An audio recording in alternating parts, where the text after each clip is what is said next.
আমার বিশ্বাস আমরা এ নির্বাচনে জিতব। এএফপিকে নাহিদ। বাংলাদেশে অংশগ্রহণমূলক নির্বাচনের মাধ্যমে সমস্যা নিষ্পত্তি চায় ভারত।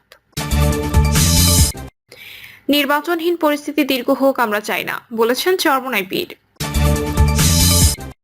মাগুরায় বোনের বাড়িতে ধর্ষণ, দুদিনেও জ্ঞান ফেরেনি শিশুটির, থানা ঘেরাও।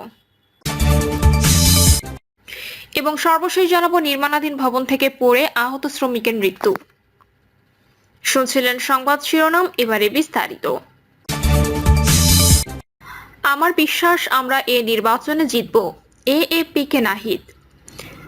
জাতীয় নাগরিক পার্টির আহ্বায়ক নাহিদ ইসলাম বলেছেন, আমার আশা ও বিশ্বাস আমরা এই নির্বাচনে জিতব, কিন্তু এটাই শেষ নির্বাচন নয়। আমাদের লক্ষ্য এই শক্তিকে আরো 50 থেকে 100 বছর টিকিয়ে রাখা। বার্তা সংস্থা এএফপি কে দেওয়া এক সাক্ষাৎকারে মন্তব্য করেন তিনি। সাক্ষাৎকারটি আজ প্রকাশিত হয়েছে। দেশের প্রচলিত রাজনৈতিক দলগুলোর মধ্যে বড় পরিসরে সংস্কারের সদিচ্ছা নেই বলে মন্তব্য করে নাহিদ বলেন, তরুণ প্রজন্ম যেসব সংস্কারের জন্য জীবন দিয়েছে তাদের সেগুলোর প্রতি কোনো আগ্রহই নেই। গণঅভ্যুত্থানের প্রতিশ্রুতি বাস্তবায়নের দায়িত্ব আমাদের উপরই। এই কারণে নতুন রাজনৈতিক দল গঠনের সিদ্ধান্ত নিয়েছি। তিনি বলেন, প্রায়ই আমাদের বিরুদ্ধে অভিযোগ করা হয় আমরা নাকি নির্বাচন পেছানো ষড়যন্ত্র করছি, কিন্তু এটা সত্য না। তার মতে, শেখ হাসিনা পতনের পর এখনো দেশের আইন শৃঙ্খলা পরিস্থিতি পুরোপুরি স্থিতিশীল না হওয়ায় এই মুহূর্তে নির্বাচন সম্ভব না। তিনি আরো বলেন, আমরা অন্তর্ভুক্তিমূলক রাজনীতিতে বিশ্বাস করি, কিন্তু ধর্মীয় ও সাংস্কৃতিক রীতিনীতির কিছু বাধ্যবাধকতা আছে। তবে বৈচিত্র্যের ক্ষেত্রে জাতীয় নাগরিক পার্টি এখন একটি প্রশংসনীয় অবস্থানে রয়েছে। এনসিপি প্রধান বলেন, আমরা নারীদের সামনে এনেছি, সব জাতি ধর্ম সম্প্রদায়ের প্রতিনিধিত্ব নিশ্চিত করেছি। প্রতিটি নাগরিকের অধিকার নিশ্চিত করার চেষ্টা করব আমরা। বাংলাদেশে অংশগ্রহণমূলক নির্বাচনের মাধ্যমে সমস্যা নিষ্পত্তি চায় ভারত। বাংলাদেশের সৃষ্ট আইন শৃঙ্খলা পরিস্থিতি নিয়ে উদ্বেগ জানিয়েছেন ভারত। আজ নয়াদিল্লিতে দেশটির পররাষ্ট্র মন্ত্রণালয়ের মুখপাত্র রণধীর জয়সওয়াল সাপ্তাহিক ব্রিফিং এ উদ্বেগের কথা জানান। তিনি বলেন, হিন্দু এবং অন্যান্য সংখ্যালঘু সম্প্রদায়ের পাশাপাশি তাদের সম্পত্তি এবং ধর্মীয় প্রতিষ্ঠানের সুরক্ষা নিশ্চিত করা অন্তর্বর্তীকালীন সরকারের দায়িত্ব। রণধীর জয়সওয়াল বলেন, গুরুতর অপরাধের জন্য দণ্ডিত চরমপন্থীদের মুক্তির ফলে বাংলাদেশের আইন শৃঙ্খলা পরিস্থিতির অবনতি নিয়ে আমরা এখনো উদ্বিগ্ন। তিনি বলেন, আমরা একটি স্থিতিশীল, শান্তিপূর্ণ, অন্তর্ভুক্তিমূলক এবং প্রগতিশীল বাংলাদেশকে সমর্থন করি, যেখানে গণতান্ত্রিক উপায় এবং অন্তর্ভুক্তিমূলক ও অংশগ্রহণমূলক নির্বাচনের মাধ্যমে সব সমস্যার নিষ্পত্তি হবে। ভারতীয় পররাষ্ট্র মন্ত্রণালয়ের মুখপাত্র দাবি করেন, গত 5 আগস্ট থেকে বাংলাদেশের সংখ্যালঘুদের উপর হওয়া 2374টি নিপীড়নের ঘটনার মধ্যে পুলিশ 1254টি শনাক্ত করেছে। তিনি উল্লেখ করেন, এই যাচাইকৃত ঘটনাগুলোর 98% রাজনৈতিক প্রকৃতির বলে মনে করা হচ্ছে, যা এই ধরনের মামলা পরিচালনার বিষয়ে উদ্বেগ প্রকাশ করে। জয়সওয়াল বলেন, আমরা আশা করি বাংলাদেশ পুঙ্খানুপুঙ্খভাবে তদন্ত করবে এবং হত্যা, অগ্নিসংযোগ ও সহিংসতায় জড়িত সব অপরাধীকে বিচারের আওতায় আনা হবে। গঙ্গা পানি বন্টন চুক্তি সম্পর্কে বিস্তারিত তুলে ধরে তিনি বলেন, যৌথ কমিটির 86তম বৈঠকটি 6 মার্চ কলকাতায় অনুষ্ঠিত হয়। বছরে 3 বার এই নিয়মিত কারিগরি বৈঠক অনুষ্ঠিত হয়, যা 1996 সালে স্বাক্ষরিত চুক্তির বাস্তবায়ন নিশ্চিত করার জন্য প্রতিষ্ঠিত কাঠামোগত ব্যবস্থার অংশ। এটি নিয়ে তিনি বলেন, বৈঠকে উভয় পক্ষ গঙ্গা পানি বন্টন চুক্তি, পানি প্রবাহ পরিমাপ এবং পারস্পরিক স্বার্থের উন্নয়নের বিষয় নিয়ে আলোচনা করেছে।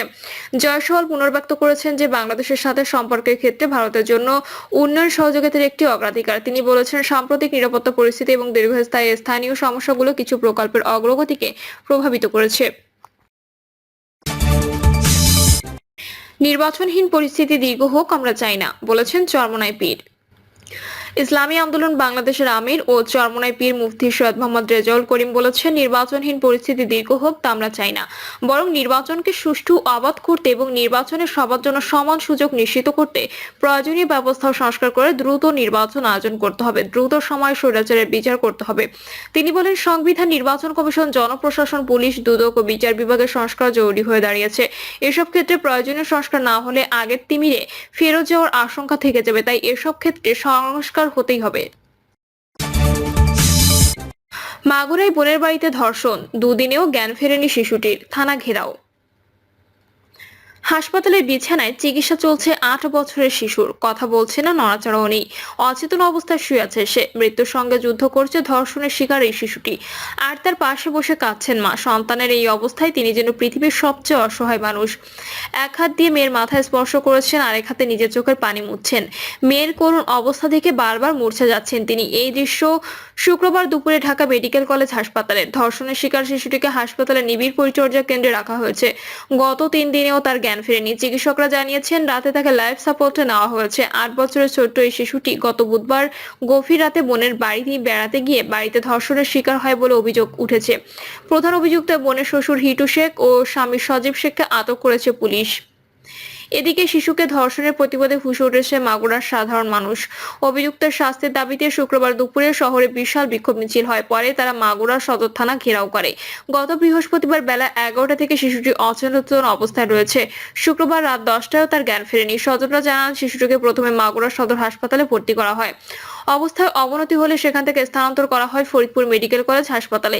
এই হাসপাতালেও তার অবস্থার কোনো উন্নতি হয়নি। ফলে বৃহস্পতিবার রাত 9টার দিকে ঢামেক হাসপাতালে ভর্তি করা হয়। হাসপাতালের পেডিয়াট্রিক সার্জারি ইউনিটের একজন চিকিৎসক বলেন শিশুটির জ্ঞান ফেরেনি, তার অবস্থা স্থিতিশীল রয়েছে, চিকিৎসা চলছে। মাগুরা সদর থানার ওসি আয়ুব আলী বলেন মাগুরা শহরতলির নিজনান্দোয়ালি গ্রামে 8 বছরের শিশু ধর্ষণের অভিযোগ পাওয়া গেছে। এ ঘটনায় পুলিশ সন্দেহজনকভাবে শিশুটির ভগ্নিপতি সজীব শেখ ও তার বাবা হিটু শেখকে আটক করা হয়েছে। এ ঘটনায় শুক্রবার সন্ধ্যা পর্যন্ত পরিবারের পক্ষ থেকে লিখিত অভিযোগ দেয়নি, ফলে মামলা হয়নি। শিশুটির স্বজন জানান তার বাবা ভ্যান চালক, তাদের বাড়ি মাগুরায়।